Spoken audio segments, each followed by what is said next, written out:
நண்பர்களே, நான் AKR7 astro சேனல்லேருந்து கலை. சரிங்களா? இப்போ நம்ம என்ன பார்க்க போகிறோம்னா பார்த்திங்கன்னா, உங்கள் வீட்டில் முருங்கை மரம் இருக்கா இல்லைன்றா அந்த வீடியோ உங்களை முழுசாக பாருங்கள். ஏன்னா பழமையான நம்பிக்கைப்படி தான் முருங்கை மரம் வந்து சரியான இடத்துல இருந்தால் தான் வீட்டில் வந்து செல்வ வளம் நல்ல அதிர்ஷ்டமும் அதிகரிக்கும் என்று பெரியவங்களாம் சொல்லுவாங்க. சரிங்களா? அப்போ வீட்டில் வந்து எங்கே வைக்கணும், எந்த இடத்துல இருந்தால் செல்வம் வரும் அப்படிங்கிற டீட்டெயிலை பற்றி நான் இப்போ உங்களுக்கு சொல்ல போகிறேன். இப்போது வீட்டில் முன்புறம் அப்படி வச்சோன்னு வச்சுக்கோங்க. முருங்கை மரத்தை வீட்டின் முன்புறத்தில் எந்த இடத்துல வைக்கணும்னா, வீட்டில் கிழக்க அல்லது வடகிழக்கு பக்கத்தில் முருங்கை மரத்தை வைக்கணும். சரிங்களா? வச்சோம்னா வீட்டில் நல்ல சக்திகள்லாம் வரும். சரிங்களா?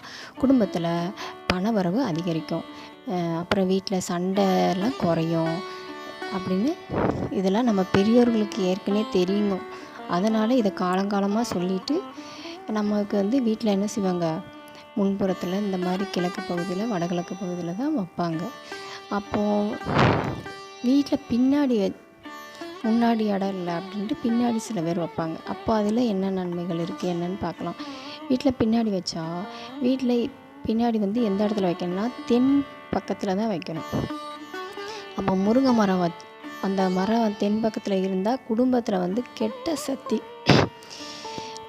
சக்தியிலேருந்து நம்மளை வந்து பாதுகாக்கும் நம்ம குடும்பத்தை. சரியா? அந்த முருங்கை மரம் அந்த இடத்துல இருக்கிறதுனால நம்ம குடும்பத்துக்கு எந்த ஒரு கெட்ட சக்தியும் நம்மளை நெருங்க விடாது. அந்த மாதிரி நம்பிக்கை ஆரம்பத்தில் இருந்தால். அதனால் சுவரை ஒட்டி மட்டும் எப்போவுமே நம்ம வந்து மரங்களை வைக்கக்கூடாதுன்னு உங்களுக்கு தெரியும். அதனால் ரொம்ப சுவரை ஒட்டி வைக்காதபடி பார்த்துக்கணும். ஒரு சிலருக்கு முன்னாடியும் இடம் இருக்காது, பின்னாடியும் இடம் இருக்காது. இந்த சென்னை இந்த மாதிரி இடங்களெல்லாம் பார்த்திங்கன்னா சுத்தமாக இடம் இருக்காது. அப்போ அவங்கெல்லாம் என்ன செய்வாங்க, மாடி தோட்டம் தான் வைப்பாங்க. மாடி தோட்டத்தில் முருங்கை மரத்தை வைக்கலாமா? வைக்கலாம். சரிங்களா? இப்போது வந்து நிறைய பேருக்கு இடம் ரொம்ப கம்மி. ஏன்னா கரெக்டாக எல்லா இடத்துலையும் ஸ்பேஸில் ஏடு கட்டிடுறாங்க.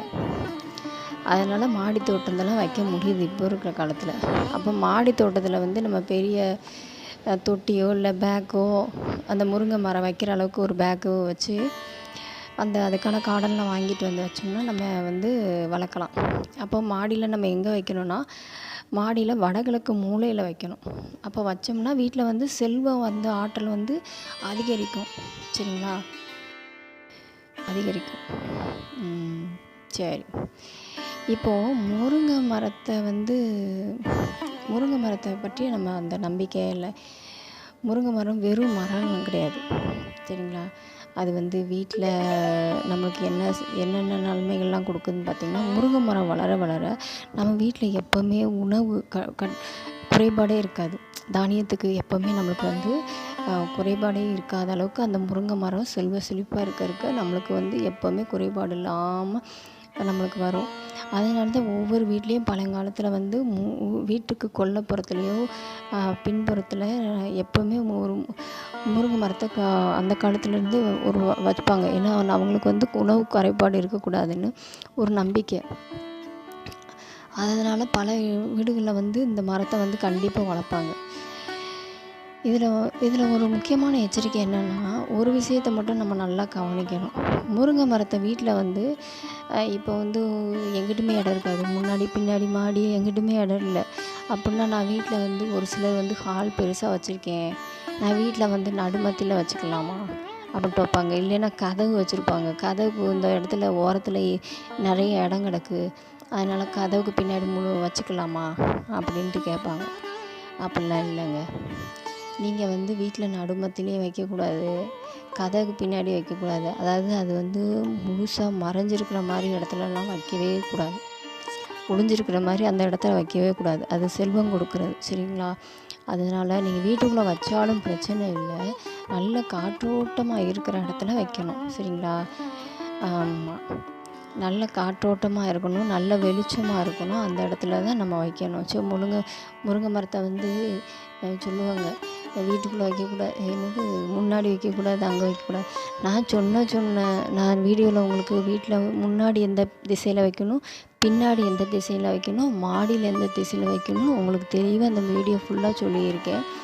அதே மாதிரி அந்த மாதிரி இடத்துல தான் நீங்கள் வச்சா தான் உங்களுக்கு செல்வம், ஆரோக்கியம், உணவு குறைபாடுகள்லாம் இல்லாமல் நல்லபடியாக இருக்கும். சரிங்க, வீட்டில் குடும்பத்தில். இப்போ நம்ம இந்த வீடியோவில் எண்டிங் பகுதிக்கு வந்துட்டோம். இந்த தகவல் உங்களுக்கு பிடிச்சிருந்தால் லைக் பண்ணுங்கள். உங்கள் வீட்டில் முருங்கை மரம் இருக்கா இல்லையான்னு கமெண்டில் சொல்லுங்கள். இன்னும் இது போன்ற ஆன்மீக மற்றும் வாஸ்துவ தகவல்களில் நம்ம சேனலை சப்ஸ்கிரைப் பண்ணிக்கோங்க. நன்றி, வணக்கம். உங்களிடமிருந்து விடைபெறுவது ஏகியா 7 ஆஸ்ட்ரோ கலை. பாய் பாய். நன்றி, வணக்கம்.